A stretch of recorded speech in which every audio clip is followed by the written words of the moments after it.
As a career guidance coach, it was pretty common for me to come across clients who were a little distressed that they weren't really clear about what they wanted to do with their career. And they kind of thought they were alone, right? Because they're looking at other people in their professional circles, and it seems like everyone kind of knows what they're doing, and they're reflecting on their experience and sort of saying, well, I feel unclear. I feel like I don't have a particular direction.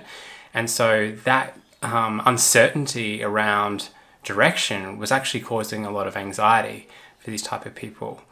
And what people fail to realize is that over time, I have had hundreds of career conversations with people, and people tend to manage their careers in a couple of ways, mainly two ways. The first, a lot of people manage their career by being really structured, identifying their skill sets, where they want to head, and then working towards it steadily. So these people are kind of really embrace career guidance and activities where they are actually moving towards a particular goal or objective.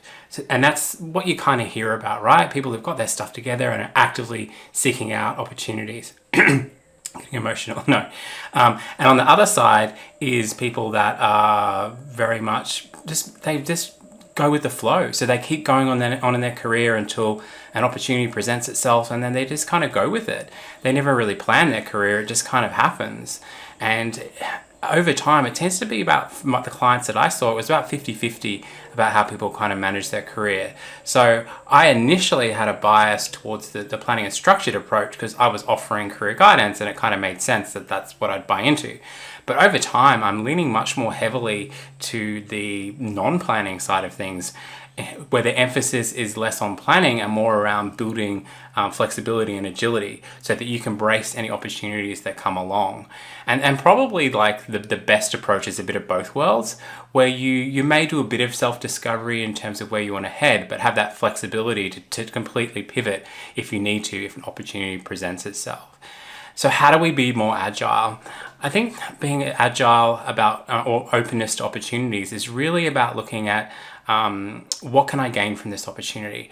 Often we have a really strong bias towards loss aversion, which means that we don't want to make a leap because we fear we will lose something. I very much held this core belief for a very long time, even though I worked in careers, which, may be a bit ironic or whatever. But for me, I would be like, well, I don't want to go somewhere else because I've got this flexibility, or I've got an office with a really good view, or I work with really great people, or I get to do this and that. And my view was, well, I won't go off and do this other opportunity because it probably won't have the same things that I really embrace and enjoy now.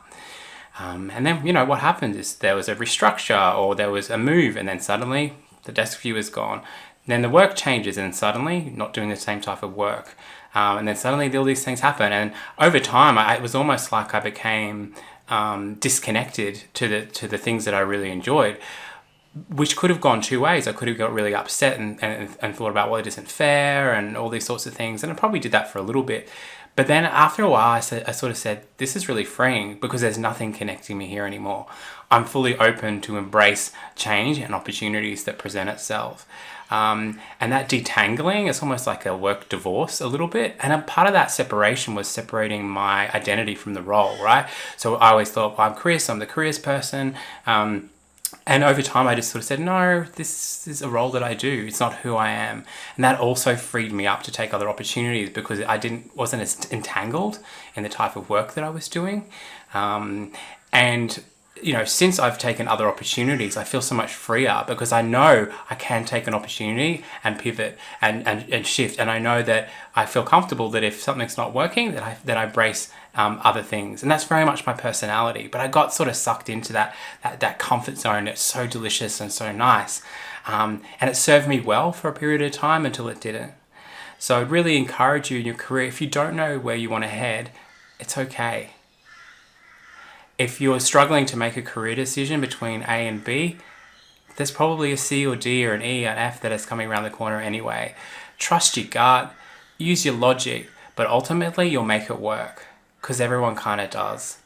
And that uncertainty is part of the joy of the growth. It's where you kind of, without the parachute for a little bit, where you're going to grow the strongest. And you're going to learn a lot about yourself and what you want. So take the leap, take the plunge. Don't worry if you don't know what you want to do. you'll know over time, it'll come to you, or maybe you'll never know what you want to do, and that's okay. Just embrace the journey, embrace the connections, embrace every day as much as you can, knowing that at any period of time, it could all come down. So make the most of the opportunities as they are and as they present themselves. Thank you very much. If you enjoyed this, spiel, I don't know what you call this sort of video, then like and subscribe, and there's lots of other videos that I've done that you can have a peek through as well. Thank you so much. Best of luck in your career. See you later. Bye-bye now.